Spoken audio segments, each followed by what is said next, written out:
Alors, bien-aimés de Dieu, chers téléspectateurs de Butembo et de partout ailleurs, nous sommes heureux de pouvoir vous donner quelques explications par rapport aux signes, pas nécessairement sacramentels, mais plutôt extra-sacramentels et sacramentels aussi, nous trouverons à l'intérieur, que nous sommes en train de trouver pendant ce jubilé, l'année jubilaire, donc un jubilé ordinaire 2025, qui est centré sur le thème de l'espérance. Le pape François, qui nous a, disons, justement quitté après la Pâque, en cette année même jubilaire, nous le recommandons en fait à l'espérance, à la miséricorde de Dieu. Et que Dieu, qui l'a vu nous conduire, nous introduire dans ces jubilés, puisse justement l'accueillir dans sa gloire. Alors, lorsque nous arrivons ici à une porte sainte comme celle-ci, à la cathédrale Mater Ecclesiae de Butembo, nous trouvons un peu cette systémation un peu différentielle des portes.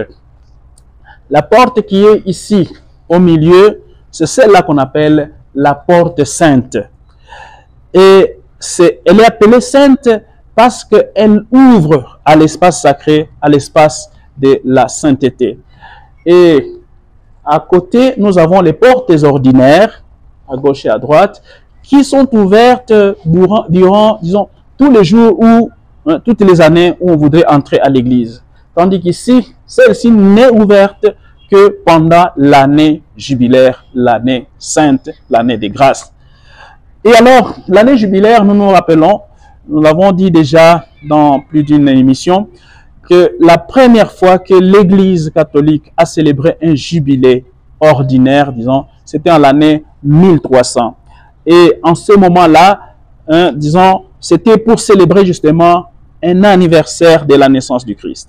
En référence avec ce que déjà les Juifs célébraient donc la 50e année, donc comme nous le lisons dans le livre de Lévites, excusez, le 25e chapitre du 8e au 12e verset, où après 50 ans, il fallait retrouver la liberté des enfants de Dieu.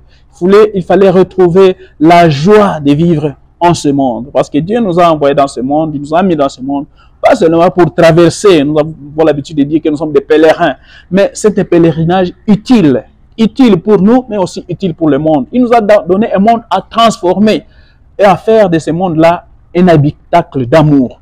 Il s'est incarné, il ne nous a pas attendu seulement au ciel, n'est-ce pas, les fils de Dieu, pour que nous puissions apprendre à être des fils de Dieu sur cette terre.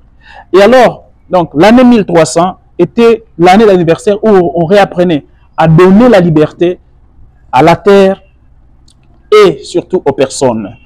Et donc, l'année jubilaire, c'est une grande étape de renouvellement spirituel, mais aussi de renouvellement du monde. Et nous l'avons dit, c'était en 1300, la première célébration jubilaire sous le pape Boniface VIII. Et avec le pape Urbain VI, on pensera qu'il faudra peut-être chaque fois 33 ans pour revenir au jubilé.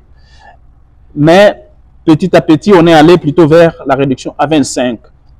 À chaque 25 ans, on célèbre un jubilé. Donc, chaque génération a un jubilé. Comme nous disons qu'une génération, c'est 25 ans. Et c'est depuis 1470 que nous avons commencé ces jubilés. Et donc, commençons par ces jubilés ordinaires qui nous fait ouvrir la porte sainte. Vous voyez, elle est décorée. C'est une porte particulière qui, ici derrière, a même des blocs pour pouvoir bloquer cette porte-là quand ce n'est pas l'année sainte. Et avant, le pape Paul VI, c'est qu'il y avait même, n'est-ce pas, cette rumeur disons, Martin Luther, qui s'est insurgé contre les indulgences, nous en reparlerons un peu plus tard, parce que c'était les indulgences qui étaient liées justement à la porte sainte. Donc cette porte a une histoire dans la foi catholique, elle a une histoire aussi dans les débuts du protestantisme. Et donc, il y avait toute une cérémonie pour ouvrir une porte sainte, comme on le fait chaque fois quand on doit ouvrir l'année sainte. L'année sainte commence par il y a d'abord la Bible qui l'annonce, qui annonce une date précise quand commencera l'année jubilaire et quand elle finira. Et un des premiers gestes que le pape doit poser, c'est d'ouvrir la porte sainte. Au début, c'était d'abord à la basilique Saint-Pierre, et c'était particulièrement à l'année 1423 avec le pape Martin V. C'est lui qui, le premier, a ouvert, n'est-ce pas, la porte sainte. Donc, en 1300, quand on a eu le premier jubilé, la porte sainte n'avait pas été ouverte. C'est quelque chose qu'on a compris plus tard et qu'on a pu célébrer à partir du pape Martin V en 1423. Et c'est surtout à partir de 1500, donc les jubilés de l'année 1500, que maintenant, dans toutes les 4 basiliques majeures de Rome, particulièrement de Saint-Pierre, de Saint-Jean de Latran, de Saint-Paul hors les murs et des Maries majeures, que on ouvre, n'est-ce pas, progressivement ces postes-là du jubilé. Et nous, à partir de l'autorisation que le pape François particulièrement a donnée aux évêques, de pouvoir les ouvrir aussi le même jour dans leur diocèse, nous avons eu à célébrer ici une grande cérémonie où notre évêque, justement, Monseigneur Melchisedec Paloku, a ouvert justement cette porte sainte. Et comme je l'ai dit, c'est ici qui commence aussi l'étape importante du pèlerinage. Parce que l'année sainte est aussi liée à un pèlerinage. On vient de partout, de plusieurs paroisses, tout comme habituellement on venait du monde entier pour aller seulement à Rome, donc à la basilique Saint-Pierre, excusez, comme je l'ai dit au début. Et on se rassemble généralement, donc les jubilés, plutôt le pèlerinage commence toujours à un point précis, le pèlerinage. Et il y a des itinéraires. Les pèlerinages ne commencent pas ici, ils commencent de là où on s'est rassemblé. Et il y a des monuments, il y a des postes où on devrait se rassembler pour venir petit à petit déjà en prière avant de passer en cette porte sainte. Fois passée, vous vous rappelez, à l'ouverture de l'année jubilaire, nous sommes rassemblés dans une église proche, donc à Kauntura, et nous sommes venus petit à petit pour arriver ici. Mais maintenant, quand on vient à jubilé, on se rassemble d'abord quelque part et on vient déjà en train de prier. Et on monte donc ces marches déjà. Quelle joie quand on m'a dit « Allons dans la maison du Seigneur ». Donc, où il y a cet espace sacré. C'est un espace sacré où on vient à la rencontre du Seigneur. Et arriver à cet endroit, c'est une grande joie, une joie immense, où on traverse justement la porte sainte, vous voyez, bien décorée avec la vie des saints, les itinéraires du Christ. Donc il y a même le signe de l'ange de la résurrection où on doit revivre. Et on entre par cette porte. On n'entre pas par les deux autres là qui ne sont pas concernés quand on entre en pèlerinage jubilaire. Donc on doit entrer par la porte sainte et on s'avance vers le Seigneur en prière recueillie. Et comme on vient en pèlerinage, c'est toujours pour un motif. Les pèlerinages, on le sait, c'est toujours pour retrouver la racine de la foi, la racine d'une expérience, pour retrouver en fait ce qu'on aura peut-être perdu chemin faisant dans l'histoire, mais dans l'histoire personnelle également.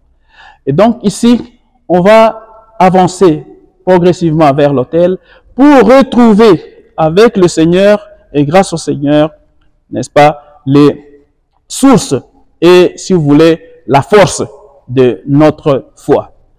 Et lorsqu'on entre,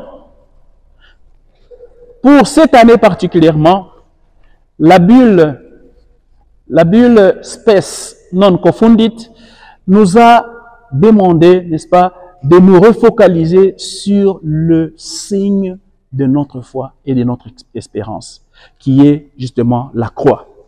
Et il a été explicitement dit que la croix, on ne doit en avoir qu'une dans l'Église. Parce que plus il y a beaucoup de signes, plus il y a comme la confusion, on ne sait plus comprendre. Et particulièrement quand il y aura par exemple l'encensement, on peut vous poser la question, on pourrait vous poser la question, mais pourquoi vous avez encensé cette croix, vous n'avez pas encensé cette autre-là. Et c'est pour cela, pour éviter toutes ces confusions-là, il est important d'avoir une croix unique, particulièrement quand il y a la célébration eucharistique. Pour nous, ici à la cathédrale, nous avons la grosse croix qui est là, toujours d'habitude, qui pourrait être comparée à une croix murale. La croix murale n'est pas la croix dont il est ici question. Celle-là, elle est toujours en permanence là-bas, pour donner presque comme une orientation, donc ad orientem, on pourrait dire, de l'Église. Et quand on arrive ici devant la croix, justement, la lampe est là, comme nous ne sommes pas en célébration, vous voyez, elle est éteinte, mais elle pourrait aussi rester toujours allumée.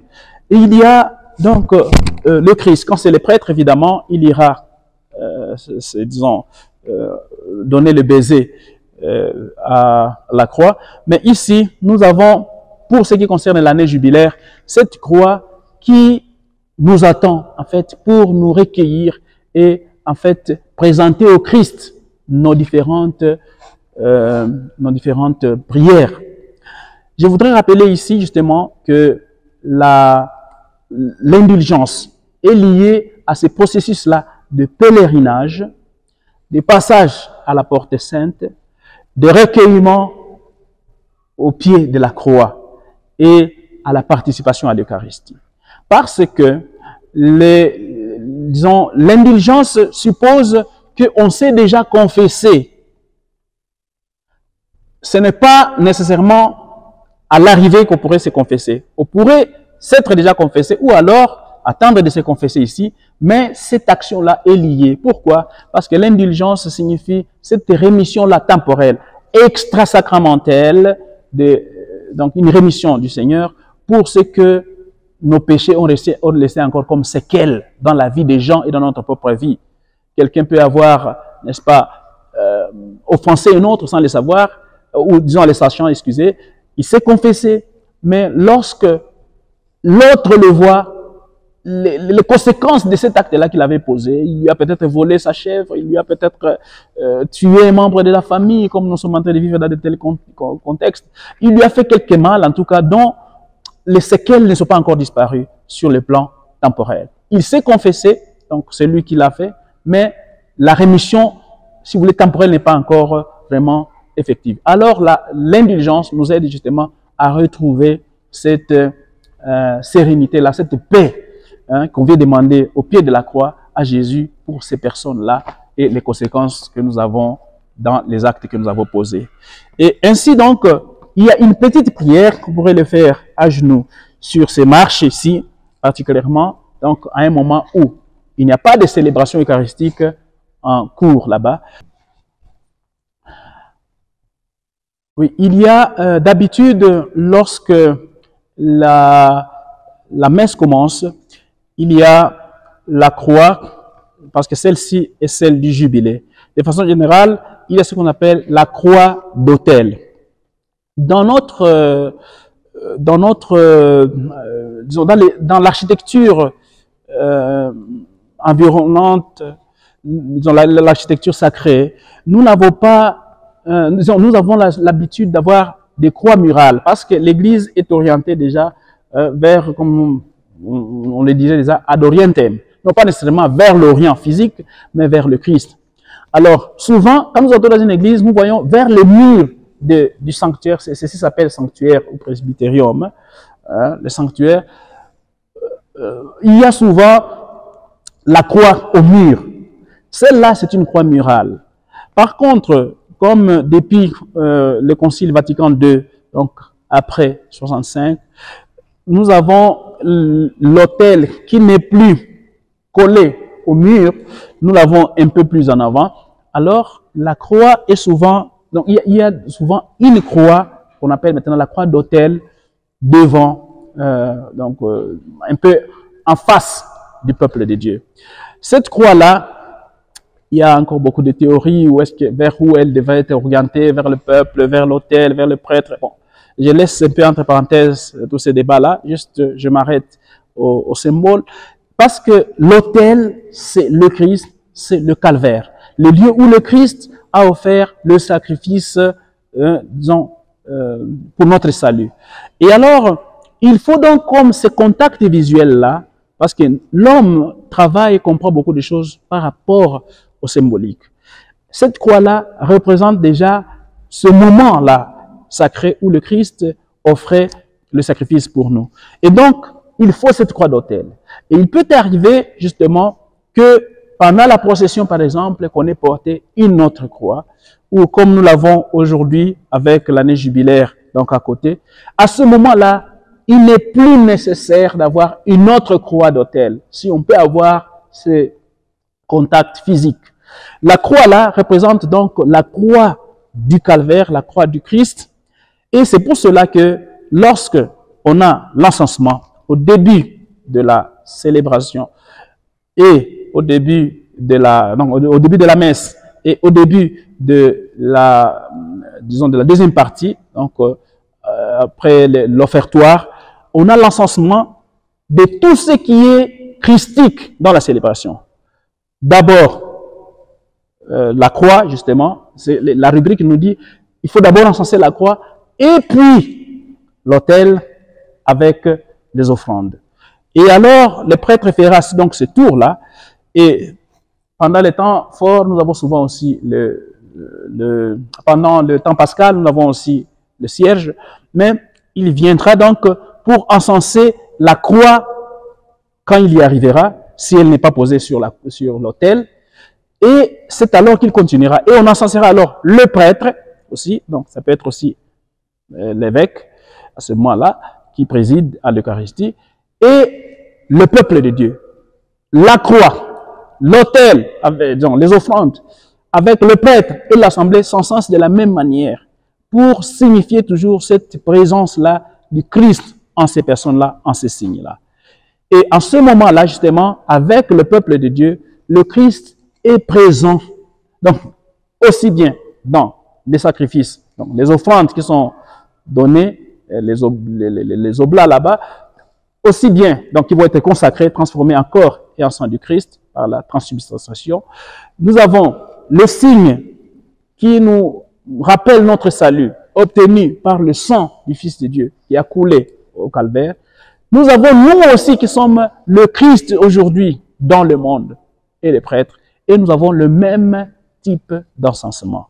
Et alors, cette croix-là, après la célébration, on pourrait ou la délocaliser ou la laisser à l'autel, mais son rôle pendant la célébration, c'est de nous rappeler où se situe, si vous voulez, de façon symbolique, encore une fois, le calvaire autour duquel nous nous rassemblons pour offrir avec le Christ le sacrifice eucharistique.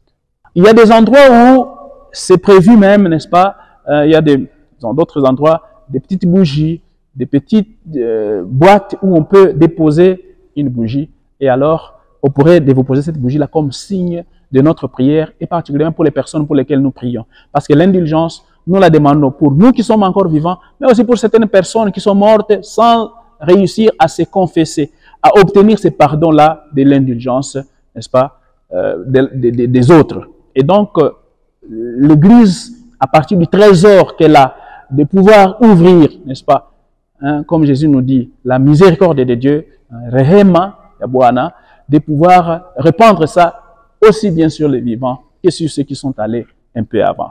Et donc, quand on s'est recueilli ici, une troisième étape possible, ça serait alors la confession. Il y a des petits confessionnaux pour la confession, et on pourrait, selon ce qu'on s'est organisé par groupe, hein, n'est-ce pas, se confesser. Les prêtres très souvent dans le donc au confessionnal, c'est celui-ci.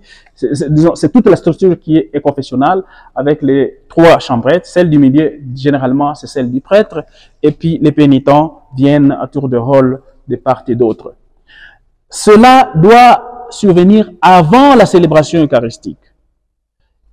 Et c'est parce que, justement, la célébration eucharistique qui se déroulera sur l'autel, disons, le sacrifice eucharistique qui se déroulera sur l'autel est l'ultime étape du pèlerinage qu'on aura fait, où on viendra justement offrir au Seigneur les différentes intentions qui nous ont amenés à l'Église. Et pour ce qui concerne les jubilés particulièrement, reprenons-les encore, ce n'est pas toutes les églises qui sont concernées comme un lieu de pèlerinage. C'est particulièrement, disons, les basiliques, les 4 majeures de Rome. Il y a d'autres basiliques dans le monde aussi, au Canada, il y a Yamoussoukro, par exemple, en Côte d'Ivoire, et d'autres endroits, qui ont aussi un statut particulier selon un décret du pape, et qui donc jouent plus ou moins le même rôle que la basilique, disons, pontificale, par exemple, donc apostolique de Rome. Et puis, le pape François a demandé donc, a donné cette grâce-là, un privilège à toutes les cathédrales du monde. Et c'est pour cela que, par exemple, cette cathédrale Mater Ecclesiae de Butembo, on a cette possibilité-là. Pour le moment, dans notre diocèse, il n'y a pas un autre endroit. Donc, ce n'est pas toutes les églises où on devrait faire ces pèlerinages-là. Ce n'est pas tous les endroits, ce sont les endroits qui ont été définis, promulgués par les ordinaires, donc l'ordinaire du lieu. Et ici, donc, comme je le disais, la dernière étape, c'est cette célébration-là à l'autel du Seigneur. Et comme vous le voyez, nous sommes en temps de Pâques. Il y a le cierge à côté des lampons. À côté des lampons. Évidemment, notre lampon est juste et simple. Il y a des lampons plus élaborés, plus structurés. Mais nous avons là lampon. Et cet autre pupitre ici, c'est pour les oraisons et la prédication, qui pourrait être à côté du siège de présidence. De façon générale, quand Monseigneur l'évêque célèbre ici, donc nous avons là la cathédrale, donc le siège épiscopal, qui signifie son autorité et, disons, son pouvoir d'enseigner et de guider et de sanctifier le peuple de Dieu. Il a souvent donc un ampon qu'on y amène aussi souvent pour les oraisons et même pour l'homélie. Et donc, ces pupitres-là, disons, cet ampon-là, n'est pas fait pour les communiquer, n'est pas fait pour les différents matangazos, et même pas pour les commentaires. On devrait en trouver un autre qui d'habitude on place là-bas. Et donc, je le disais, vous voyez, avec les pèlerinages, on redécouvre la vie chrétienne qui commence au dehors, qui finit dans un espace sacré. Sacré parce qu'habité par la présence de Dieu, habité par les saints, habité par le peuple sanctifié et sauvé par le Christ. Et c'est ainsi que donc, lorsqu'on a fait le pèlerinage jusqu'à la porte sainte, on s'est recueilli au pied de la croix. On a offert au Christ les différentes motivations pour lesquelles on est venu au sanctuaire, disons, je vais dire à l'église, donc au lieu de ce pèlerinage. On a fait la confession pour tous les autres péchés qu'on aurait encore ou qu'on a encore dans la vie, dans le cœur. Alors, on pourrait, après la célébration eucharistique, sortir. Et alors, ici, c'est là qu'il faut être un peu attentif, parce que quand nous sommes entrés par la porte sainte, qui est ouverte seulement l'année jubilaire pour accueillir tous les pèlerins du monde, tous ceux qui viennent du monde entier pour donc retrouver la foi, l'espérance, on pourrait dire aussi la charité au pied de la croix. En ressortant, le risque sera justement, en ressortant, que la porte reste avec qu'on ait le dos, qu'on laisse de dos la porte sainte. Et c'est pour cela qu'il y a les portes latérales, mais aussi les autres portes que nous avons ici, par lesquelles il faudrait maintenant ressortir pour ne pas, déjà symboliquement, mais pour signifier aussi, justement, existentiellement, qu'on ne laisse pas l'espace sacré une fois qu'on y est entré. Et donc, on ne devrait pas avoir le dos vers la porte sainte. En entrant, nous sommes entrés dans l'espace sacré, dans le lieu de salut. En ressortant, c'est comme si nous y sommes demeurés, et c'est pour cela qu'on sort par d'autres portes qui ne sont pas les portes saintes, celles-là qui ne s'ouvrent qu'une fois pour 25 ans, donc pour une génération. Et donc, avec cela, on comprend pourquoi cette porte-là n'est pas n'importe quelle porte. On ne devrait pas s'amuser à en entrer, à sortir. On peut entrer plus d'une fois, mais ce sera bon de faire attention à ne pas s'amuser avec la grâce du Seigneur. Le Seigneur est un Seigneur miséricordieux, mais il est aussi juste. Quand nous nous amusons avec lui, il peut appliquer aussi sa justice. Il est libre de l'appliquer. Et donc, c'est un espace sacré dans lequel nous nous retrouvons ici, où se recueille le peuple de Dieu pour prier, pour s'unir à l'Église universelle et pour offrir au Seigneur les différentes intentions pour le salut du monde. Et donc, quand le pape nous invite aujourd'hui, pour cette année, le pape François, et aujourd'hui nous avons le pape Léon qui continue cette même traversée, c'est comme un peu Moïse qui, à un moment donné, a pu, haïr l'appel du Seigneur et il a laissé à Josué la charge de continuer cette marche-là vers la Terre Sainte.